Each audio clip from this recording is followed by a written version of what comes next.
Hi, and you're now with the Forerunner Chronicles, and right now we have an awesome interview. With me right now I have Karen Hughes, and in my estimation, she should be the most sought after interview in all of major media at this time, because the information she has to share is extremely explosive, but there's a reason behind why she is not being sought after the way that I deem that she should be. And I'm sure that she's going to get into that at least briefly in this interview. But at this time, I just want to thank you for doing this interview with us right now, Ms. Hughes. Thank you so much for having me. I'm very glad to be here with you today. And just to give you a brief overview of who we're speaking to here, this is the individual that used to be the senior counselor at the World Bank, 20-odd years in at the World Bank. But I'm not going to say any more. I want her to tell you all about her background. Go ahead, Ms. Hughes. Well, I'm called the World Bank whistleblower, but there's actually a whole team of us. One of us, there was a bigger problem behind that corruption inside the World Bank. And I'll cut right to the end of where the problem is. Okay. Because it's been kind of like going up in an elevator. You think you've solved the problem, and then it turns out there's corruption behind that corruption. Behind the veil, per se. Yeah, it's like peeling an onion to get to the inside, to see where all this corruption is coming from. And where did you find the paper trail led to? Well, it's also the money trail. You know how they say follow the money? The money trail, that's right. Yes. So there's the best university in Europe is called the Federal Institute of Technology. It's in Zurich, Switzerland. That's correct, okay. Yeah, and there are 3 mathematicians who took accurate data on who owns the world's companies. There's 43,000 of the transnational corporations who have shares traded on the capital markets. Right. And they found out that there was a secret super entity, mostly bankers. So you've got Goldman Sachs, you've got Citibank, you've got Bank of America, you've got, Deutsche Bank. But it turns out that these banks are actually all one bank. Wow. Yeah. And they're the group that owns the U.S. Federal Reserve System. And they also have seized control of 60% of the annual earnings on the capital markets and 40% of the value of these companies. But they didn't do it by investing a lot of money. It's a lot of money, but they have 10 times more the power that you would actually expect them to have. And they did this very cleverly by having the same directors go from one of these companies to another. And to answer your first question, they also control all of the media. They control the television programs, they control the press, they control the movies. And so you're being brainwashed every single day of your life. And when you're trying to find explanations for what's going on, the first thing you need to do is to disregard what's ever on the news or written on the headlines, because that's just to trick you and to keep you ignorant. I can give you another analogy, and it's a very good analogy, that the president of the World Bank would always be appointed by the United States. Just anybody we wanted, we said it, we'd get it. And the same thing for Europe, they would get the managing director of the IMF, International Monetary Fund. Now, these two organizations, they look like they're separate, but they're really, for all practical purposes, they're just two sides of the same coin. They have the same board of governors. That's the ministers of finance or the ministers of development from all of the 188 countries. Those people come together twice a year. And then you've got the board that's resident. And I said it's very clear that the way the rules work inside the World Bank, and because of this analysis that I had on rule of law, I said we're going to lose our leadership position. And I was so certain that that warning was going to be enough. But because of what I was telling you about the super entity, the cabal, that's actually hijacked the World Bank. But guess what? It hijacked the United States government. It hijacked a lot of other countries' governments. And that's what's actually happened. Multi-level corruption that you were looking at. So while you were in the World Bank and you're seeing this multi-level corruption going on, did anybody offer you a hand in the Ponzi scheme? Well, it's only relatively recently that people have started offering me anything. And every time that happens, it's not that I'm uncorruptible. It's that I have a big mouth. And so they'll offer me something that, sort of looks attractive. But before I know it, I'm telling somebody else about the fact that I've been offered this incredible bribe. And so it just doesn't work. Right. Well, and you have to also recognize what happened to the presidents that didn't want this Federal Reserve System to go forward. Let me explain how it works, okay? If you have the Treasury Department that's issuing the currency, then you don't have to pay interest on it. But if you have the Treasury Department issue a promissory note to the Federal Reserve, and the Federal Reserve then issues the currency, then this note that the Treasury Department issued, there's interest on it. And that's how the debt every year gets bigger and bigger, because we're going to be spending more money than we're taking in. And let me tell you how the tax payments work. Okay. This I couldn't believe in the beginning, but it's absolutely true.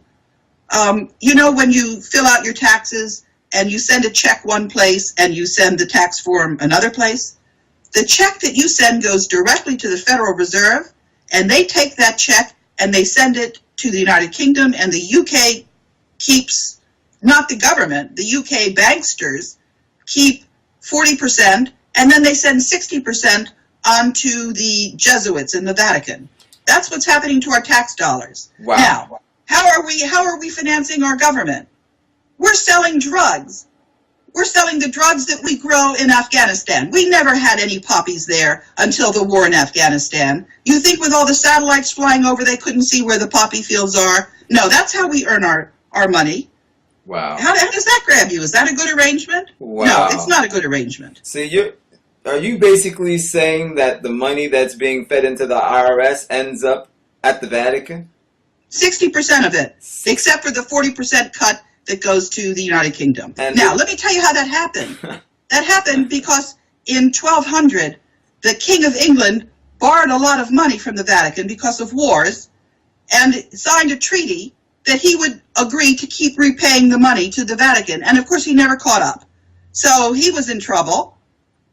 And then, do you remember when our Capitol building was burned down in 1812 by the UK? Right. Yeah. Okay. We have been having to pay war reparations to the United Kingdom all these years, and nobody has bothered to tell the people about it.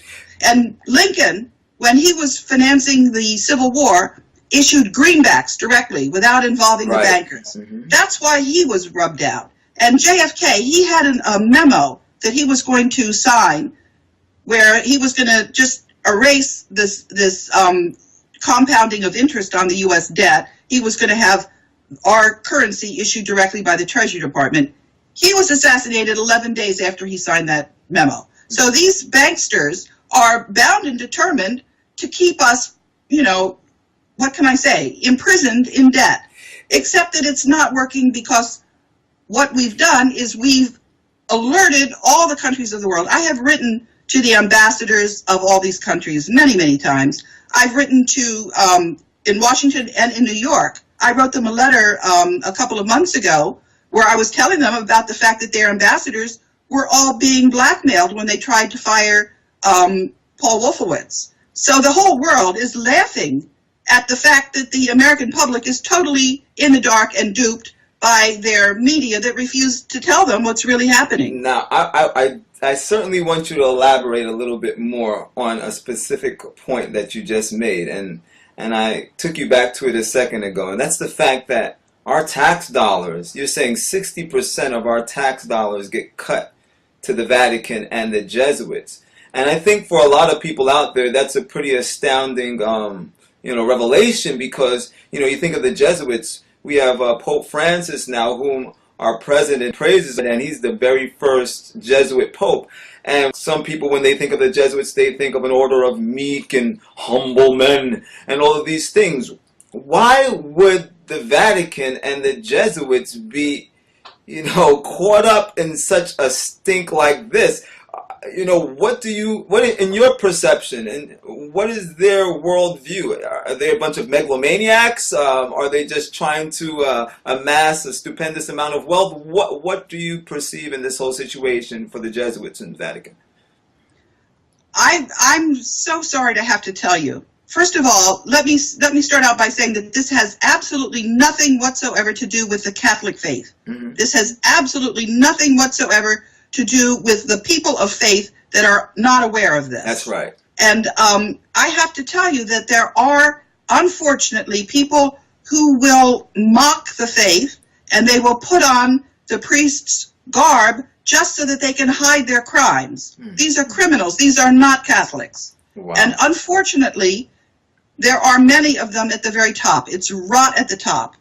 Wow. And that's the way it is, and it's been documented, and I've been working with people who have documented this. It's been going on for a very, very long time. You can read what our founding fathers had to say about the Jesuits. After Lincoln was assassinated, the Jesuits were not allowed certain things, certain privileges in the United States. And that ban on the Jesuits was lifted by Ronald Reagan, unfortunately. That's very interesting that you said that, because I do have some knowledge of this. I just wanted to hear what you had to say on the issue. But all throughout the 1600s, the Jesuits were actually put out of all of the nations in Europe because the monarchs there realized that they were the ones responsible for fomenting these revolutions within their countries. And Ronald Reagan, interestingly, was the first one to appoint an ambassador to the Vatican for the United States of America. And we know that Pope John Paul II and Reagan worked very closely together for the bringing down of the USSR. And so, very interesting. Anyway,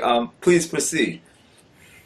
Well, I think let me switch to where we're working together, what we have achieved. Right. And people are going to be surprised. But first, actually, let me tell you a little bit about what goes on with the birth certificates of your children. If you look at them, their names are all in capital letters. This is because when a baby is born and gets a Social Security number, what the bankers are doing is they're estimating the amount of taxes that child is going to generate through their lifetime as a taxpayer. And they issue a bond on the capital markets in the name of that baby. And then, this sounds improbable, but again, I'm telling you, sometimes truth is stranger than fiction. That's right. So when you're married and you go before a justice of the peace, your marriage license is also in all caps. It's as if two ships had met in the night. Maritime You're not law. really married. Maritime law. That's right. Mm-hmm. And this huge scheme has been bilking the American citizens out of their wealth, but also out of their status as citizens with a constitution. I just have to say this once again for everybody that's watching. This is Karen Hughes, the former senior counselor for the World Bank, 20 years in the World Bank. She's not some raving lunatic. This is a well-educated individual at the Ivy League school, Yale. I think we need to listen. Go ahead, my sister. Well, the United States is not the only country that has been, what can I say, put in this terrible situation. It's called state capture. Yes. But it's not hopeless. As a matter of fact, we're winning. We're taking our republic back. And the way that we are doing this is, it's just beautiful. It's more beautiful than you can ever imagine. There are people who have devoted their entire lives to going around from state to state and alerting people to this. Why doesn't any intelligence agency get neck deep into this thing, like the CIA? They are part of the problem. Now, when you say they're part of the problem, expound on that a little bit. When the CIA was set up, it was set up with a special job to guard the world's gold. There's a lot more gold than people know about 3 or 4 times what people are officially told. Right. And a lot of this gold is on deposit all over the world. There's 170,000 tons in the Bank of Hawaii. That's more than people say is in existence on Earth already. Yeah? Right. And the CIA was set up to guard that gold. Wow. It wasn't even supposed to be for the United States alone. It was supposed to be for that special purpose. But they lost their way, the CIA.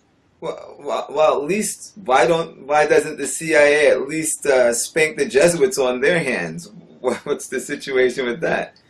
Because the Jesuits are in charge of the CIA. Wow, that's a big revelation there. Wow, you've said so much. I'm going to continue on this line because you made mention of Lincoln and him actually moving in the right direction for our country, issuing greenbacks, and because of that, he ended up in a casket. Then you have JFK, and he was trying to move our nation back in the right direction as well. Interesting enough, first Catholic president, and he ended up body bagged. So, what about all of their successors, if I can say it that way? Is it that the presidents thereafter fell in line? Is Obama falling in line? Let's just get right to the punch. Is Obama falling in line with the whole agenda, or is he pushing at it anyway? What's your take on that? Unfortunately, he's not in a position. His wife is being blackmailed. How so?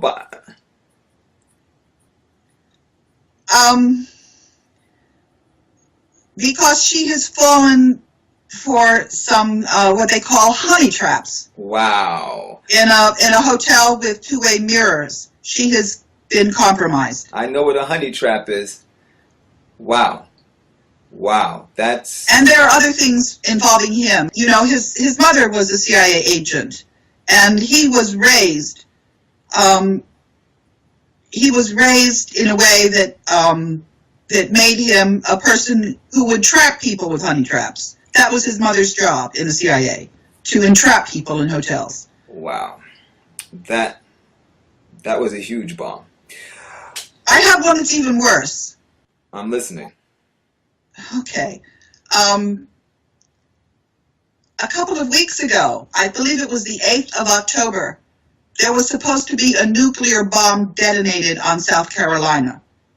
And 2 Army generals made sure that that bomb went off the coast, 600 miles off the coast, and detonated undersea. And those military officers were fired. And now, at this point, there are about 180 generals and brass that are being fired. And these are the people that are protecting the citizens of the United States. And that's why they're being removed. This is more than astounding. So Obama, he's not really pushing against the situation because, like you just said, Michelle Obama is being blackmailed as a result of falling into one of the honey traps, and we know what those are. So evidently he is familiar with what's going on. So would you then, in essence, be saying that Obama is playing into the hands of the Jesuits at this time? Yes. Wow. So when Obama comes forward, because I just watched this recent interview that he did with one of the major news networks, and he had so many wonderful things to say about Pope Francis, which we know is a Jesuit. Do you think his rhetoric in this direction has anything to do with this blackmail situation and him just really being a good boy? I can tell you that Pope Francis doesn't go into his papal apartments because Pope Benedict Ratzinger was removed because of child trafficking and financial crimes. He was removed from the papacy. So this is a very precarious situation and this was for the Vatican right now. So this was a strategic move, the changing of the popes. This was a strategic move for the Vatican at this point. They had no choice. Right. Amazing. Once again, I'm just amazed at all that you have had to share with us right now. And it's evident that the information that you've been sharing with us right now is not something that media would want being divulged to the American public? I would think that if most people knew this was going on, there would be a huge outrage. Yes. Why should all of their tax dollars go to the Vatican? Of course. Wow. I don't know if you know this. I'm a Christian, okay? And what I find so profound about that statement is that, I don't know if you know this, but in the book of Revelation chapter 18, it makes mention of the Vatican under a prophetic symbol of a harlot, because a woman in the Bible is a symbol of the church, and a harlot is a corrupt church, if you will. It makes note of the Vatican there as an entity which all the merchants of the world give their goods to her. And what you're saying to us, whether you know it or not, is actually a very secular revelation of something that is theologically spoken of in the Bible. And I mean, it might be a shocker to you, but it's true. No, I'm sure we're working on all kinds of levels. Karen, pretty amazing. So we can't trust corporate media. Corporate media is controlled. Is that what you're saying? End the story? Absolutely, because if corporate media was doing its job, do you think it would have taken this many years for you to hear about what's going on? When I've been busy with other whistleblowers since 2007 on this? If corporate media You should have known about this so that the leadership continued. If corporate media was doing its job, everybody in the United States of America and across the world would already know your name. That's right. And everybody else's name too. That's right. And wow, we just need to really be informed at this point, huh? I really appreciate your time. This has been pretty awesome. Will you come back again?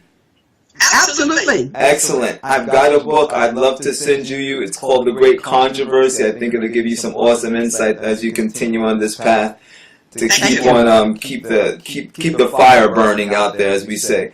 Thank you so much. Thank you so much. Well, everybody, as always, this is the Forerunner, and whether you like it or not, the truth is the truth.